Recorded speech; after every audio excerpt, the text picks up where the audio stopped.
செய்திகள். ஜூலை முதல் குறையும் மின் கட்டணம், அமைச்சர் வெளியிட்ட முக்கிய அறிவிப்பு.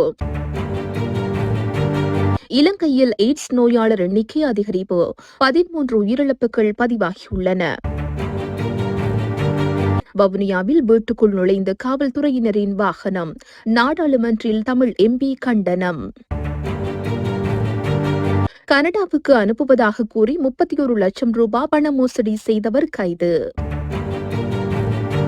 ஸ்டார்லிங் சேவைக்கு அரசாங்கம் அனுமதி. அடித்து கொலை செய்யப்பட்ட மாணவன், தென்னிலங்கையில் நடந்த பயங்கரம்.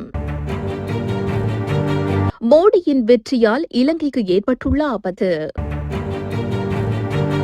ரத்து செய்யப்பட்ட சென்னை கொழும்பு விமான சேவைகள், வெளியான காரணம். ஜூலை 1ஆம் தேதி முதல் மின்சார கட்டணத்தை குறைக்க முன்மொழியப்பட்டுள்ளதாக மின்சார மற்றும் எரிசக்தி அமைச்சர் கஞ்சன விஜயசேகர தெரிவித்துள்ளார். நாடாளுமன்றில் இன்று உரையாற்றும் போதே அவர் இதனை குறிப்பிட்டுள்ளார். இதன்படி 0 முதல் 30 வரை யூனிட் ஒன்றின் விலை 8 ரூபாவிலிருந்து 6 ரூபாவாகவும், 30 முதல் 60 அலகுகளுக்கு இடைப்பட்ட அலகு 20 ரூபாவிலிருந்து 9 ரூபாவாகவும், 60 முதல் 90 அலகுகள் 30 18 ரூபாவாகவும் குறைக்கப்பட உள்ளது. 120 வரையான அலகுகளுக்கு 50 முதல் 30 ரூபாய் வரையிலும் குறைப்பதற்கு பரிந்துரை செய்யப்பட்டுள்ளதாக அவர் தெரிவித்துள்ளார். மேலும் இந்த முன்மொழிவுக்கு பொது பயன்பாட்டு ஆணைக்குழுவின் அங்கீகாரம் கிடைக்கும் என்று எதிர்பார்க்கப்படுவதாகவும் அமைச்சர் குறிப்பிட்டார். இலங்கையில் இவ்வாண்டுக்கான முதல் காலாண்டில் மாத்திரம் 200க்கும் மேற்பட்ட புதிய HIV எய்ட்ஸ் நோயாளர்கள் பதிவாகியுள்ள நிலையில் 13 உயிரிழப்புகள் பதிவாகியுள்ளன. தேசிய எய்ட்ஸ் கட்டுப்பாட்டு திட்டத்தின்படி 2024ஆம் ஆண்டின் முதல் காலாண்டில், அதாவது ஜனவரி முதல் மார்ச் மாதம் வரை இலங்கையில் 207 HIV நோயாளர்கள் பதிவாகியுள்ளனர். இது 2023ஆம் ஆண்டுடன் ஒப்பிடும்போது 25% அதிகரிப்பை காட்டுகிறது. 2024ஆம் ஆண்டு முதல் காலாண்டில் பதிவான முறைப்பாடுகளில் 23 ஆண்களும் 5 பெண்களும், 15 முதல் 24 வயதிற்கு உட்பட்டவர்கள், மீதமுள்ள முறைப்பாடுகள் 25 வயதிற்கு மேற்பட்டவர்கள். அதன்படி 2024ஆம் ஆண்டில் பதிவாகியுள்ள HIV நோயாளர்களில் ஆண் பெண் விகிதம் 7:1 உள்ளது. மேற்படி காலப்பகுதியில் மொத்தம் 13 HIV நோயாளர்கள் உயிரிழந்துள்ளனர். 2023ஆம் ஆண்டின் 4வது காலாண்டில், அதாவது அக்டோபர் டிசம்பர் மாதம் வரை 2009ஆம் ஆண்டில் இருந்து ஒரு காலாண்டில் அதிக எண்ணிக்கையிலான நோயாளர்கள் பதிவாகியுள்ளனர். இதற்கிடையில் 2023ஆம் ஆண்டில் எய்ட்ஸ் தொடர்பான 43 மரணங்கள் பதிவாகியுள்ளன. இதேவேளை 2018ஆம் ஆண்டிலிருந்து HIV நோயாளர்களின் குறிப்பிடத்தக்க அதிகரிப்பை தொடர்ந்து அவதானித்து வருவதாக வைத்தியர் வினோ தர்மகுலசிங்கம் தெரிவித்தார். இவ்வாறு நோயாளிகள் அதிகரிப்பதற்கான காரணம் பரிசோதனை திறன் விரிவாக்கம், பாலியல் கல்வி மற்றும் ஆபத்தான பாலுறவு நடத்தை குறித்து மக்களுக்கிடையே உள்ள மோசமான அறிவு மற்றும் உரிய முன்னெச்சரிக்கை நடவடிக்கைகளை எடுக்காதது என வைத்தியர் மேலும் தெரிவித்தார். வவுனியாவில் காவல் நிலைய பொறுப்பதிகாரியின் வாகனம் தனியார் வீடொன்றுக்குள் புகுந்து விபத்துக்குள்ளான சம்பவம் தொடர்பில் உடனடி விசாரணைகளை ஆரம்பிக்குமாறு நாடாளுமன்ற உறுப்பினர் சார்ல்ஸ் நிர்மலநாதன் கோரிக்கை விடுத்துள்ளார். அத்துடன் விபத்தினை ஏற்படுத்திய காவல்துறை அதிகாரிகளை உடனடியாக பணி இடைநீக்கம் செய்ய வேண்டும் எனவும் அவர் மேலும் வலியுறுத்தியுள்ளார். நாடாளுமன்றத்தில் நேற்று உரையாற்றும் போதே அவர் மேற்கண்டவாறு தெரிவித்துள்ளார். இங்கு தொடர்ந்தும் கருத்து தெரிவித்த அவர், வவுனியா நெடுங்கணி பிரதேசத்தில் புளியங்குளம் காவல்துறை பொறுப்பதிகாரியின் வாகனம் தனியார் வீடொன்றுக்குள் புகுந்து விபத்துக்குள்ளானது. நாட்டில் சட்ட ஒழுங்கை பாதுகாக்க வேண்டிய காவல்துறை அதிகாரிகள் முழுமையான குடிபோதையில் வாகனத்தை தனியார் வீடொன்றுக்குள் செலுத்தியுள்ளதுடன் மிக மிலேச்சத்தனமாக நடந்து கொண்டுள்ளனர். எனவே இவ்வாறான காவல்துறை அதிகாரிகளை வைத்து எவ்வாறு நாட்டில் சட்ட ஒழுங்கை பேண முடியும் என அவர் மேலும் குறிப்பிட்டுள்ளார்.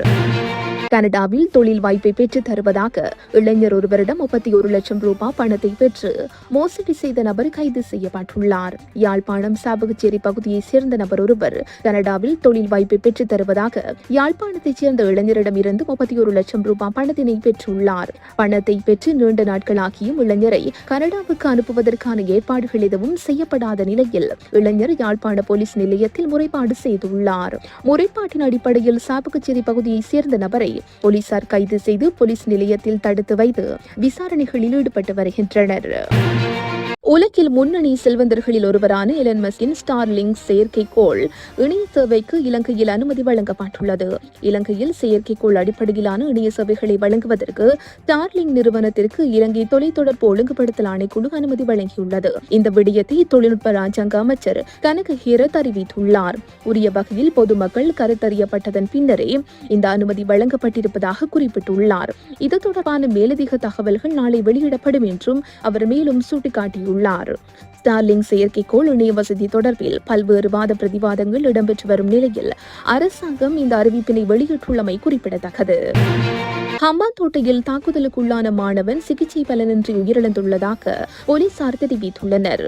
திப்புக்குளம் பகுதியில் நேற்று மாலை பாடசாலை மாணவர் ஒருவர் மற்றும் ஒரு பாடசாலை மாணவரை கடுமையாக தாக்கியுள்ளார். தாக்குதலுக்குள்ளான மாணவன் ஹம்பாந்தோட்டை வைத்தியசாலையின் அவசர சிகிச்சை பிரிவில் அனுமதிக்கப்பட்டு சிகிச்சை பெற்று வந்த நிலையில் உயிரிழந்துள்ளார். ஹம்பாந்தோட்டை பெத்தேவல பகுதியில் வசிக்கும் 15 வயதுடைய பாடசாலை மாணவனே உயிரிழந்துள்ளார். மேலதிக வகுப்பிற்காக சென்ற வேளையில் 2 மாணவர்களுக்கு இடையில் ஏற்பட்ட முரண்பாடு மோதலாக மாறியுள்ளது.